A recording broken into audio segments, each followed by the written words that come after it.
चुनाव जो है वो विकास पे होना चाहिए, डेवलपमेंट पे होना चाहिए, एजुकेशन पे होना चाहिए, रोजगार को लेके होना चाहिए, शासन प्रशासन को लेके होना चाहिए।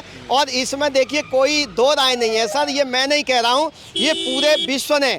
बहन जी को एक समय था कि विश्व की 8 शक्तिशाली महिलाओं में काउंटिंग की बहन जी की, तो क्यों की? विश्व की 8 शक्तिशाली महिलाओं में तो वो अपने शासन प्रशासन के लिए जानी जाती हैं और हमारे समाज को उनको उन पे भरोसा करना चाहिए। भी जानेंगे, बड़े अनुभवी साथी हैं, पूरे देश के अंदर लगातार बहुजन मूवमेंट पे काम करते रहते हैं। सर, लोग इस वक्त बड़े भ्रमित हैं कि कहाँ वोट करें, किसे वोट करें और किस आधार पर वोट करें। लोग ये भी कहते हैं कि जो बसपा सुप्रीमो बहन कुमारी मायावती मिशन मूवमेंट से भटक गई हैं, बीएसपी का वोट बैंक कम हो गया है। तो क्या लगता है कि बीएसपी का वोट कम है या कांग्रेस को सपोर्ट करें? बहुजन समाज के बहुत सारे उम्मीदवार जो है वह कांग्रेस में भी हैं, बीजेपी के अंदर भी हैं। बीजेपी के अंदर हंसराज हंस दिल्ली से आप आते हैं, दिल्ली एनसीआर से आते हैं, तो वो भी सांसद हैं वहाँ पर। तो इस तरीके से वोट ऑफ परसेंटेज डाइवर्ट भी होता है। तो जो मान्यवर काशीराम साहब ने एक साइकिल से पूरे देश को जोड़ने का काम किया था, लेकिन इस वक्त कारों में हैं लोग, लेकिन वो मिशन मूवमेंट कहीं भटकता हुआ नजर आ रहा है, लोग वहाँ तक पहुँच नहीं पा रहे हैं। तो किस आधार पर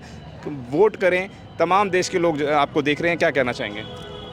देखिए माननीय सुरेंद्र सिंह जी, इसमें अभी जैसे आपने कहा कि मान्यवर कांशीराम साहब ने साइकिल से और पैदल 2 पैरों से पूरे देश में जगाने का काम किया, तो ये सच है कि आज हमारे जो पदाधिकारी हैं, चाहे वो प्रदेश प्रभारी हैं, अध्यक्ष हैं या अन्य जो भी कोऑर्डिनेटर्स हैं, वो आजकल जो मीटिंगें जो कर रहे हैं वो एसी कमरों में, तो एसी से काम नहीं चलेगा या बड़े बड़े हॉलों में मीटिंग करने से नहीं, क्योंकि बहुजन समाज तो हमारा गली कूचों में रहता है, रोड के किनारे रहता है, गांव देहात में रहता है। तो मान्यवर कांशीराम साहब को जहां रात हो जाती थी वहीं गांव में रुक जाते थे।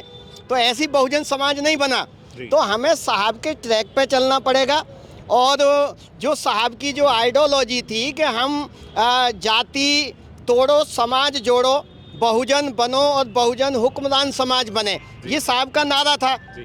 तो हमें पूरे बहुजन समाज को लेकर के चलना है, भाईचारा बनाना है। और जो लोग भ्रमित की बात कर रहे हैं उसमें कुछ बुद्धिजीवी साथी हैं जो मैं उनको नॉन कैडराइज ही कहूँगा कि उन्होंने कभी साहब का कैडर नहीं लिया, ना ही उन्होंने बहन जी का कैडर लिया है। हमें एक इस देश में मान्यवर आइडियोलॉजी की लड़ाई है। इस देश में 2 संस्कृति काम करती हैं, एक श्रमण संस्कृति है, एक उधर मनुवादी संस्कृति है, एक मेहनत मजदूरी करने वाले लोग हैं, एक फ्री की खाने वाले लोग हैं, एक इस देश में मानवतावादी सोच को डेवलप करना चाहते हैं, एक तरफ गैर इंसानियत चाहते हैं। तो यह लड़ाई विचारधारा की है। और यदि उस विचारधारा में आप देखें तो माननीय बहन जी, जैसा कि साहब ने भी कहा था कि जब तक हमारा समाज न बिकने वाला बनेगा है तो न बिकने वाला नेता तैयार हो जाएगा। तो साहब ने भी वही काम किया और उन्होंने माननीय बहन जी को भी अपना उत्तराधिकारी बनाया, तो बड़ा सोच समझ के बनाया। तो हमारे समाज को हमारी आदरणीय बहन जी पे भरोसा होना चाहिए। वो रणनीतिकार हैं, वो अच्छी शासक प्रशासक रही हैं, पूरे देश में आपने उनका शासन प्रशासन देखा है। तो राजनीति है, राजनीति में आज हम बात कुछ कर रहे हैं, हो सकता है कल को कुछ और खबर आ जाए, तो राजनीति है। लेकिन हमें मनुवादी आप मनु व्यवस्था की बात कर रहे हैं। मनु व्यवस्था तो वो व्यवस्था थी जिसमें राम राज्य चला करता था। राम के राज्य के अंदर कभी कोई भेदभाव नहीं हुआ है। उस राम राज्य को दोबारा पुनः स्थापित करना चाहती है बीजेपी, और आप लोगों को इसमें संकोच है। सर, जिस राम राज्य की आप बात कर रहे हैं, अरे उसी में तो हमारे बहुजन मूवमेंट के ऋषि शंभुक ऋषि, उनका वध किया गया। और जब उनका राज तिलक हो रहा था तो हमने तो इन्हीं के ग्रंथों में लिखा है कि वहाँ हनुमान जो दलित कैटेगरी से आदिवासी से आते थे उनको भी वहाँ जो है और सभा में जाने नहीं दिया, क्योंकि एक शूद्र का होना ऐसे शुभ कार्यों में उनको ठीक नहीं है। और आज भी देख रहे हैं, चाहे वो मंदिर का निर्माण हुआ हो या संसद का निर्माण हुआ, कहाँ हमारे देश की प्रथम नागरिक राष्ट्रपति कहाँ गई? क्यों? अरे वो देश की नागरिक है, प्रथम नागरिक है, देश की राष्ट्रपति है, उसका पहला हक बनता था। लेकिन क्योंकि ये राम राज्य का मतलब, ये राम को भी बदनाम करते हैं, लेकिन राम राज्य के नाम पे इन्होंने जो ये कर रखा है, देखो ये धार्मिक मामला है और हमारा संविधान सबको समता स्वतंत्रता और हर जाति धर्म बिरादरी को एक समानता का व्यवहार करता है, सबको स्वतंत्रता है। लेकिन चुनाव जो है वो विकास पे होना चाहिए, डेवलपमेंट पे होना चाहिए, एजुकेशन पे होना चाहिए, रोजगार को लेके होना चाहिए, शासन प्रशासन को लेके होना चाहिए। और इसमें देखिए कोई दो राय नहीं है सर, ये मैं नहीं कह रहा हूँ, ये पूरे विश्व ने। बहन जी को एक समय था कि विश्व की 8 सशक्तशाली महिलाओं में काउंटिंग की बहन जी की, तो क्यों की? विश्व की 8 शक्तिशाली महिलाओं में तो वो अपने शासन प्रशासन के लिए जानी जाती हैं।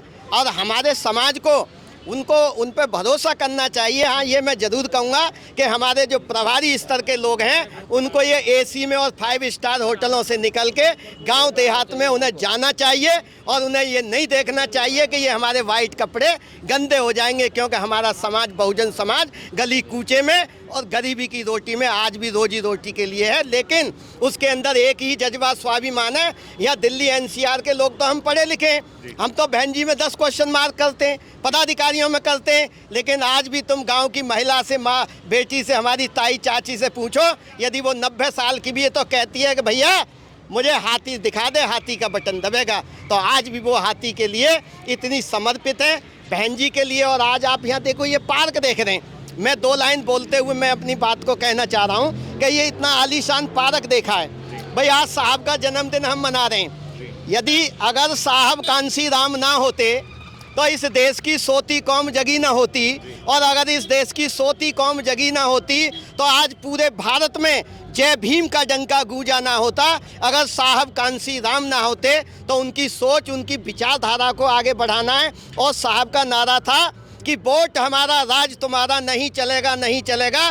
का जब ये नारा साकार हुआ तो उत्तर प्रदेश की 4 बार बहन जी सीएम बनी। और जब माननीय बहन जी उत्तर प्रदेश की 4 बार सीएम बनी तो हमारे बहुजन समाज में जन्मे संत महान पुरुषों का इतिहास, चाहे वो लखनऊ हो या आप यहाँ खड़े हैं नोएडा हो या दिल्ली हो, माननीय बहन जी ने बहुजन समाज का इतिहास बनाने का काम किया है। तो हमें अपनी नेता पे, अपनी पार्टी पे, अपनी विचारधारा पे अड़िग रहना चाहिए। समय परिवर्तन होता है और राजनीति आती जाती है, लेकिन यदि हमारी विचारधारा मजबूत है तो शासन सत्ता तो आज नहीं कल हम वहाँ तक भी पहुँचेंगे। जैसे साहब ने कहा था कि 21वीं सदी बहुजनों की होगी, तो आज नहीं कल मैं आपसे दावा करता हूँ, मैं भी अभी 10-20 साल आपके साथ फिट फोर बन के रहूँगा कि हमारे बहुजनों का शासन इस देश में जरूर होगा मान्यवर। और मान्यवर कांसीराम साहब का सपनों का साकार हम जरूर भारत बनाएंगे सर। धन्यवाद सर, थैंक यू। आज हम आपके लिए लेकर आए हैं बहुजन समाज की एक ऐसी किताब,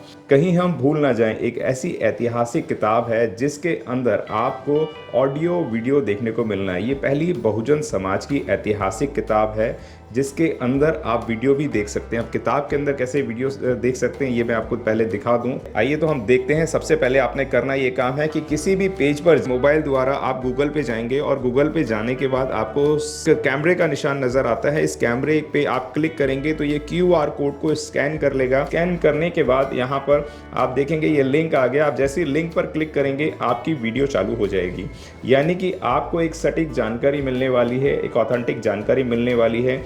बहुजन समाज की पहली ऐतिहासिक किताब है जिसके अंदर आपको तमाम महापुरुषों की जानकारी मिलने वाली है। आप इस किताब में देख पाएंगे तथागत सम्यक बुद्ध जिनकी पूरी जीवनी आपको मिलने वाली है, महान सम्राट अशोक जिनका जीवनी आपको इसके अंदर पूरी मिलने वाली है, संत कबीर दास, संत शिरोमणि गुरु रविदास, सम्राट मीर भोज जिन्होंने इतिहास रचने का काम किया, गुरु घासीदास बाबा, वीरांगना झलकारी बाई, वीरांगना उदा देवी पासी, नागेली वीरांगना की कहानी, एकलव्य जिसका अंगूठा काट लिया था धोखे से, चोखा मेला हरिचंद ठाकुर, ज्ञानदीप छत्रपति शाहूजी महाराज, बिरसा मुंडा, ज्योतिबा फूले, माता सावित्रीबाई फूले, फातिमा शेख, EV रामास्वामी, स्वामी अच्युतानंद, बाबा साहब डॉक्टर BR अम्बेडकर जिनका मूल ग्रंथ आपको इसमें छोटी सी किताब में मिलने वाला है। आप ऑडियो भी देख सकते हैं, वीडियो भी देख सकते हैं।